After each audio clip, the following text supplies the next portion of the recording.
Ever wondered if you had the option to eat only one dish till you die? Then what would that be? I think this chicken biryani might be that dish for me. The beautiful layers of tender chicken, the perfectly cooked rice, that aroma, that taste.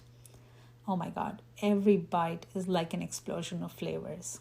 So comforting, so satisfying, and it's just irresistible. Now, I love my one pot dishes, but this one recipe where it's worth taking the effort and putting in the sweat and the tears and the time to make it the authentic way.